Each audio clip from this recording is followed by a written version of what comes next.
Cultures collide in the Caribbean, as you well know, and we in St. Lucia, we're no different. You know what? It's really important to take inspiration from your environment and certainly your heritage. We have a mixed heritage here in St. Lucia, and we have someone really special for you to meet today. He is a citizen of the world, happens to be St. Lucian, but he is a global inspiration, a global artist, a Renaissance man, a global sculptor. We're talking about Jallim Eudovic, Goodwill Ambassador of St. Lucia. Let's go chat with him right now.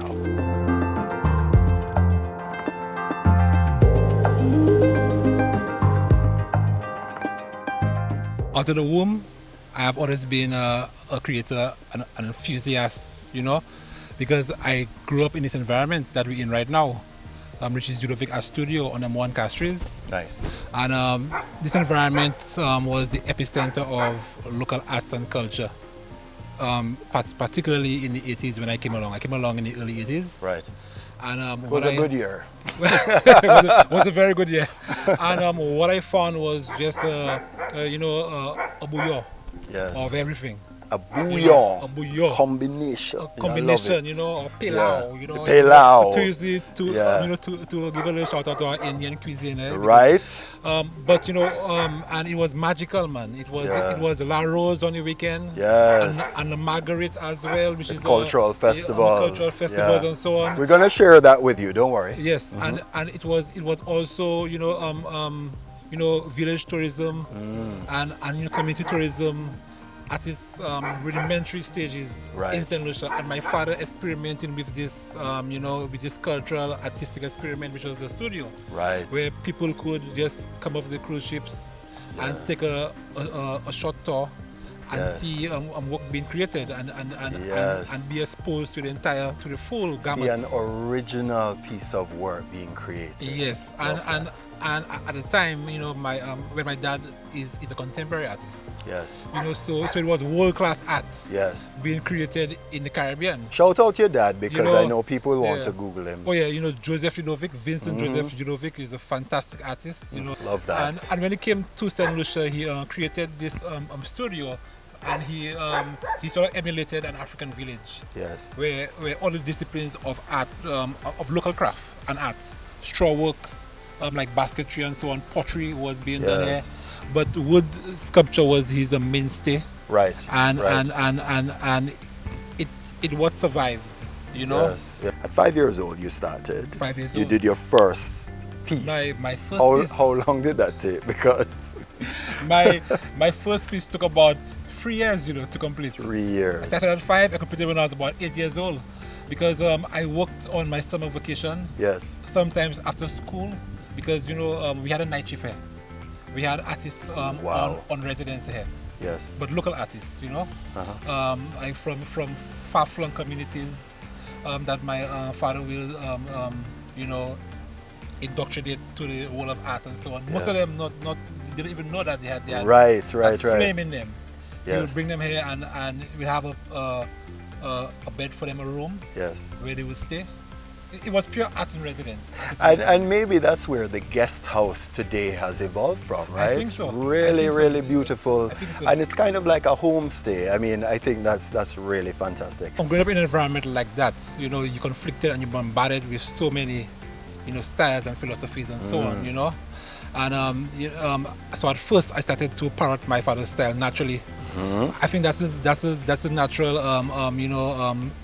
way of development. Absolutely. You start by mirroring. Yes. And because he is a gold standard. What can we say? Definitely, and it's also about attaining the technical, skills and so on. Right. Learning to work with the material, learning to work with the tools and so on.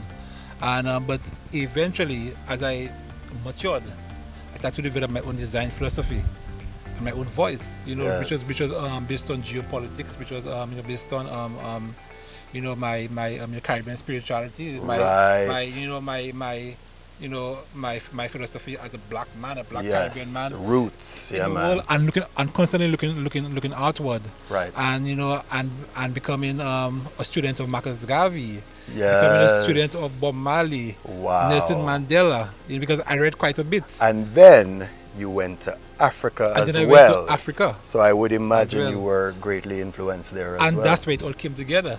Wow. That was sort of the epiphany. the epiphany, you know, where I discovered that was my eureka moment where I realized that, hey, you know, art is not something purely decorative, you know. Yes. You know, this is a serious thing here. Neither you is know? it static, and it's not through just one lens. I think that's what a lot of people comment on about your work, is that you manage to blend those varying cultures and the mixed heritage that we love to talk about so Yes, much. no, definitely, because we are so rich. I've always wanted to be a thinking artist. Yes. An artist who impacted society. An artist who could you know, spark the flames of something significant, you know, Okay. a movement even. So you've dabbled in many areas, and you're not restricted to just being a sculptor. You paint sometimes. Yes, You use definitely. fabric sometimes. I Definitely. mean, you use. What are the different? And we're going to see some of the work now, by the way, in your new studio. But what is it that drives you? What is it that drives you as an artist? What drives me is a constant, unyielding you know, desire to discover, you know, to discover the world, to discover who I am, to discover who we are as a people with a lost history that we constantly have to find, but fit into this ever dynamic, ever evolving, you know, contemporary model of capitalism and whatever ism.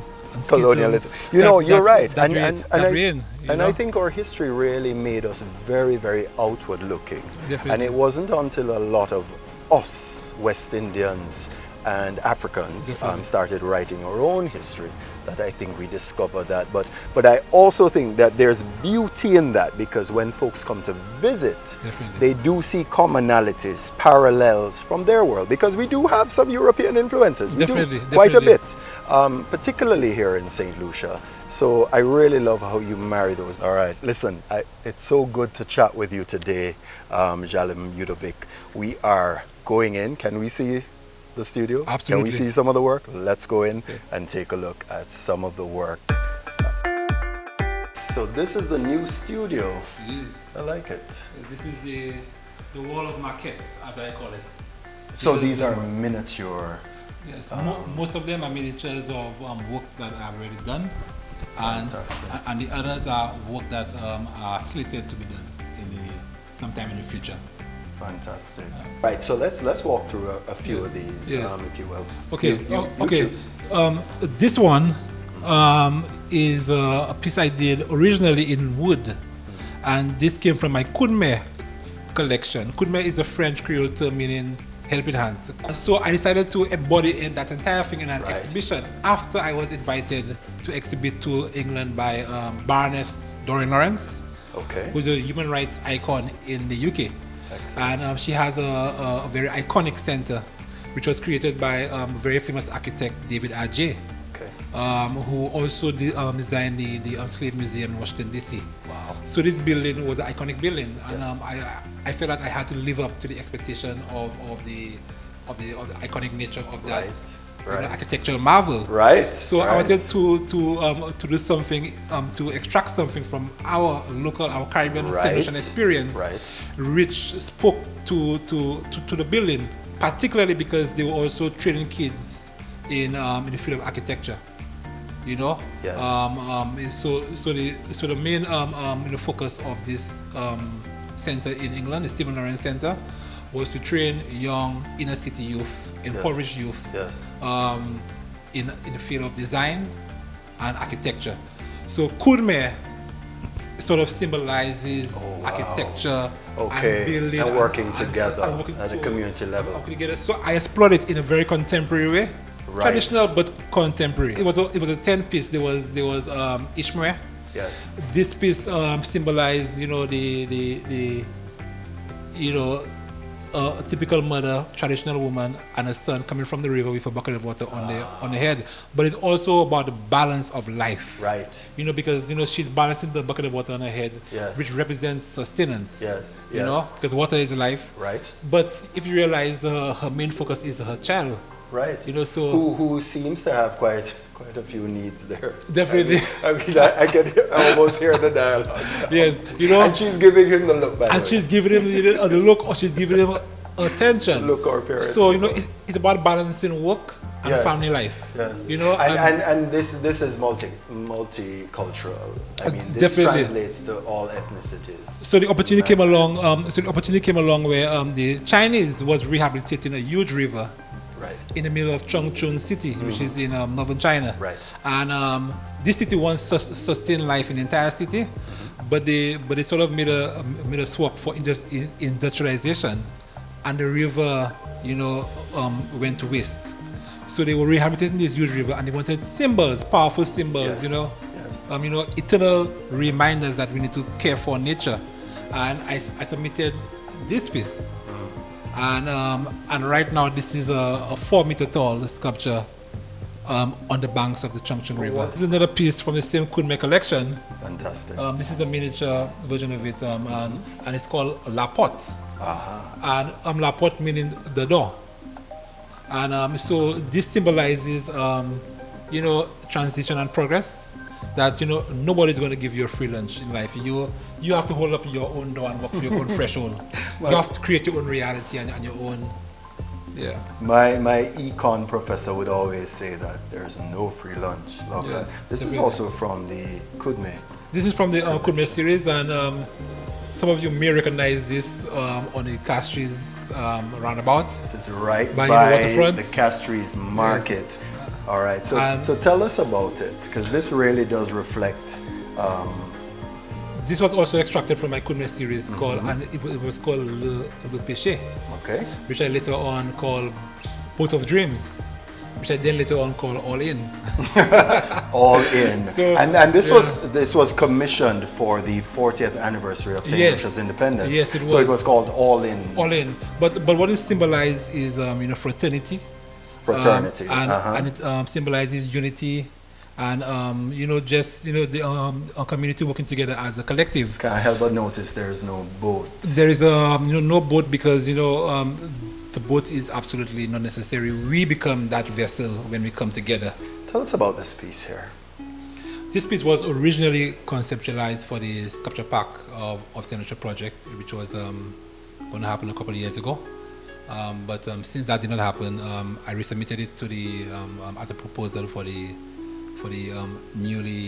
now newly constructed Euro Airport, and it's called Path of Flight or How to Fly.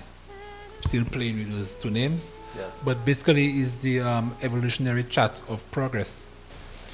I remember as somebody who played a seminal role in the development of the thinking, the psyche of my people, who caused a spark, and a change in the way we perceive things, because beauty is all about perception, and if you don't see the beauty in yourself, in your society, in your surroundings, in your people, then you will forever be a tool for other people to fill with their perceptions of what is valuable.